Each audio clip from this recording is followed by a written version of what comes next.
আসসালামু আলাইকুম এভরিওয়ান। চলে আসলাম আবারও একটা নতুন রেসিপি নিয়ে। আজ তৈরি করে দেখাবো বেগুন দিয়ে মজার একটা রেসিপি, বেগুন বাহার। এর নামটা যেমন সুন্দর, খেতেও ঠিক তেমনি সুস্বাদু। চলুন মূল রান্নায় চলে যায়।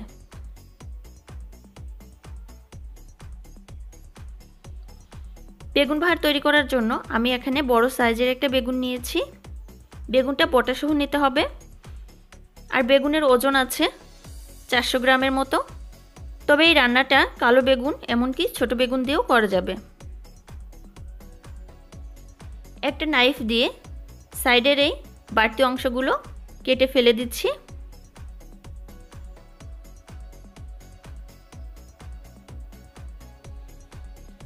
এখন আমি বেগুনটাকে কেটে নিব। প্রথমেই মাঝখান থেকে কেটে নিচ্ছি।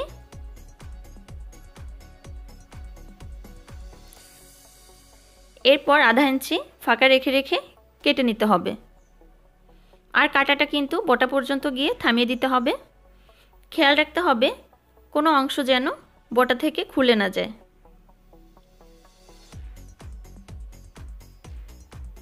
বেগুনটা আমি কেটে নিয়েছি। আর দেখে নিতে হবে বেগুনের ভেতরে যেন কোনো পোকা না থাকে। বেগুনটা একদম ফ্রেশ আছে।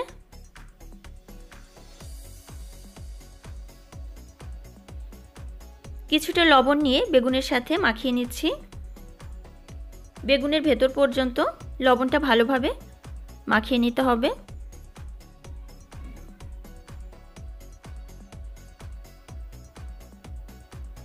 লবণ মাখিয়ে বেগুনটাকে আমি এভাবে রেখে দিব 5 মিনিট।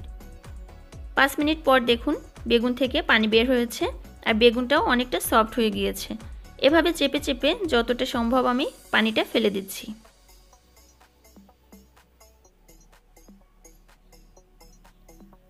বাটিতে দিয়ে দিচ্ছি 1 টিস্পুন মরিচের গুঁড়া, 1 টিস্পুন হলুদ গুঁড়া, হাফ টিস্পুন লবণ। লবণটা বুঝে দিতে হবে কারণ লবণ দিয়ে বেগুনটাকে মাখিয়ে রেখেছিলাম। দিচ্ছি হাফ টিস্পুন জিরা গুঁড়া। কিছুটা পানি দিয়ে মশলাটা মাখিয়ে নিচ্ছি।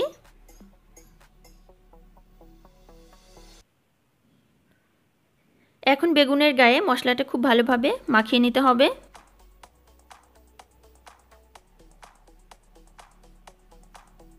হাত দিয়ে প্রতিটা কাটা অংশে মশলা মেখে নিতে হবে। দেখতে হবে বেগুনের কোনো অংশ যেন ফাঁকা না থাকে। এখন বেগুনটাকে আমি 5 মিনিট এভাবে রেখে দিব।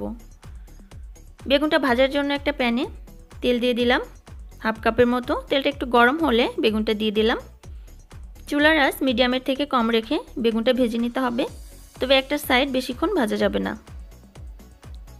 এভাবে ঘুরিয়ে ঘুরিয়ে বেগুনটা ভাজতে হবে।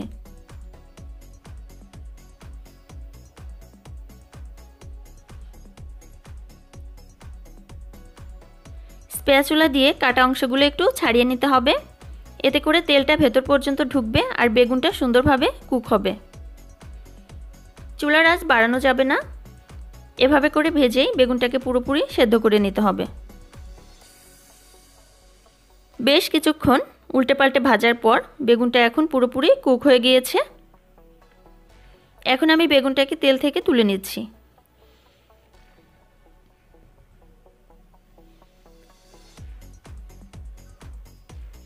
ওই তেলের মধ্যেই 1 কাপ পেঁয়াজ কুচি দিয়ে দিচ্ছি। নেড়েচেড়ে পেঁয়াজটাকে গোল্ডেন করে ভেজে নিচ্ছি।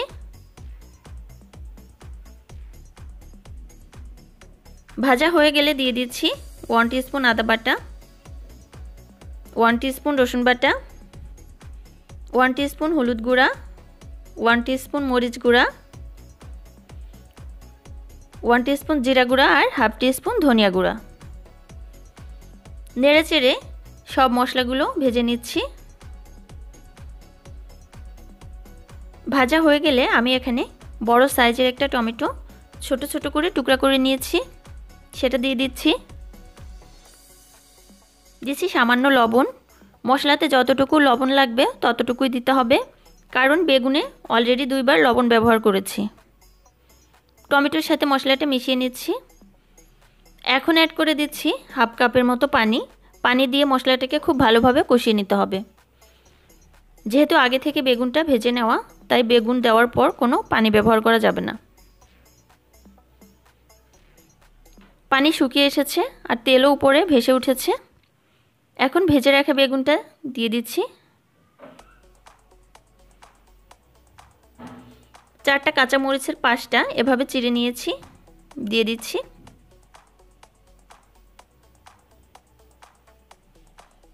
প্রতিটা কেটে নেওয়া অংশে মশলাটা মাখিয়ে নিতে হবে, এতে করে বেগুনটা খেতে বেশি মজা হবে। বেগুনের সাথে মশলাটা মাখা মাখা হয়ে গিয়েছে। এখন দিয়ে দিচ্ছি কিছুটা ধনিয়া পাতা কুচি।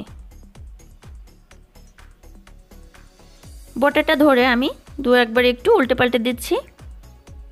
হয়ে গিয়েছে, এখন আমি এটাকে সার্ভ করে দেখাচ্ছি।